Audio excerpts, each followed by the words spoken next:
Hello everybody, so tonight or today, depending on when you're watching this, we're going to look at this sentence builder. It goes with module 1, mon inspiration, so your role model, who inspires you in life. Module 1 for Edexcel French GCSE, and that belongs in theme 1. Let's see if we can highlight as we go. So we could begin with mon modèle s'appelle. You have a nice rhyme in there. Sorry about the cat meowing. Shush. So, mon modèle s'appelle, and then you would put their name, or you could say mon héros, or mon héroïne, c'est, so héros masculine, héroïne feminine, and then it could be either a name or a noun phrase. You could say c'est un athlète, an athlete, c'est un musicien, etc. Or you could say moi j'admire, and again their name, or la personne que j'admire le plus, c'est, and their name.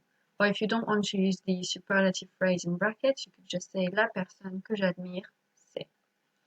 You could even change it into une personne que j'admire, c'est, if you have several and you just want to focus on one but show that you have several. Une, une, instead of la personne. That would be your introductory sentence. And then you could have en effet, or you could have, if my mouse wakes up again, en fait.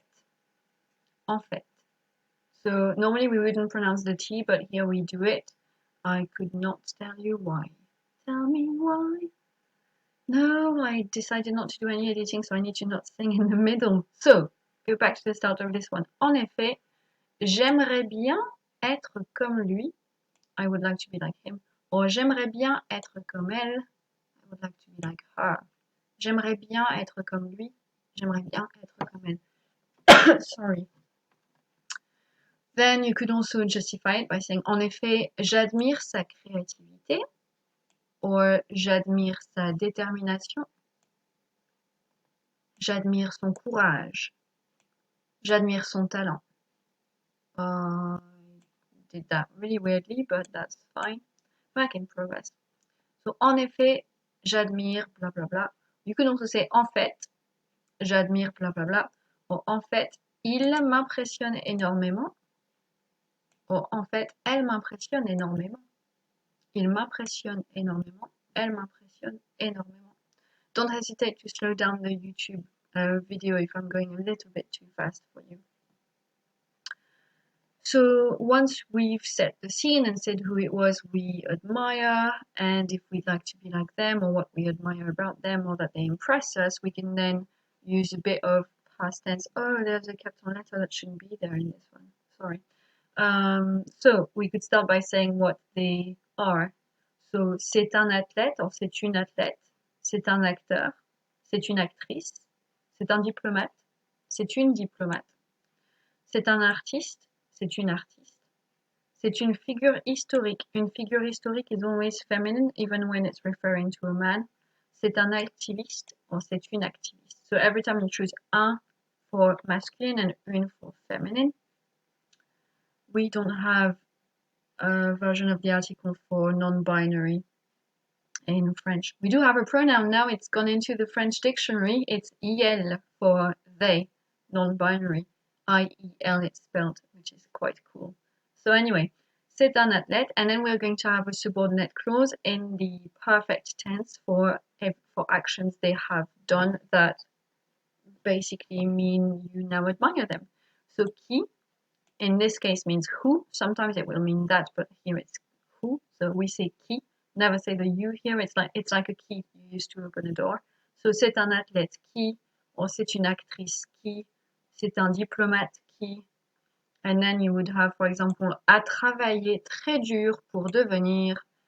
Donc, a travaillé très dur. You don't even have to have pour devenir if you don't really know how to end it. Just a travaillé très dur. Hard work is an admirable trait. I think it's admirable. I'll check later. You didn't help me, Noma, did you? Or you could say qui a lutté pour, so who fought for. So here I would say qui a lutté pour les droits de la femme, so who fought for women's rights. Or qui a lutté contre le racisme, who fought against racism. I would hope you are not admiring someone who fought against women's rights or for racism.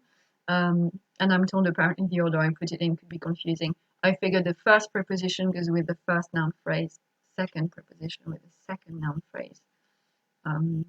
If that clarifies. Ce qui a lutté pour les droits de la femme, and you could say les droits de l'enfant. Children also used to not have many rights, unfortunately, so someone who helped fight that would be good. Or qui a lutté contre le racisme. You can also have qui a aidé, and then it could be a cause, it could be people. Qui est devenu, became. Qui a obtenu le prix Nobel de la paix for the Peace Nobel Prize, or le prix Nobel de physique for physics, or de chimie, chemistry, whatever else. Qui a sauvé la vie de, who saved the life or the lives of. In French, whether it's life or lives, we will still have a singular because we assume everybody has one life, unlike cats and their proverbial 9 lives. So even if it's lives of hundreds of people, we'll still say la vie de, and then you would say centaines de personnes, hundreds of people. Il or elle avait du courage or avait de la détermination. So du courage or de la détermination will follow your verb avait. And you could also have c'est, which I know normally means it's, but we use it for he is and she is as well. C'est un, when we sound it together, we have a T sound just to avoid a clash of vowel sound. C'est un. Vowel sounds, I should have said, plural. Un enfant adopté. Un enfant adopté. So again, we sound at the end to avoid a clash of vowel sounds. Un enfant adopté. C'est un métis or un enfant métis. C'est un immigré ou un enfant immigré. C'est un... This is to tell me my lasagna is ready. It will have to wait, I'm almost done anyway. C'est un enfant bilingue, a bilingual child. Note that you could get rid of enfant and use métis, immigré, and bilingue on their own. We sometimes use adjectives as nouns in French. But you could also keep enfant, or you could say c'est une personne if the person you're talking about isn't a child. C'est une personne, and then everything would become feminine. But in terms of pronunciation, all of these will sound the same in masculine and feminine. Adopté, métis, immigré, bilingue. And then you could end with comme moi, like me, comme moi. And that is it for this sentence builder. I've made it a bit longer than usual with more explanations. Let me know if you'd rather I just stick to reading it out with no waffling around it, or if you'd rather have the little explanations as and when they come up. And that's it. I hope that was helpful, and I hope you have a lovely evening or day or afternoon, whenever it is right now for you. And à bientôt. Ciao.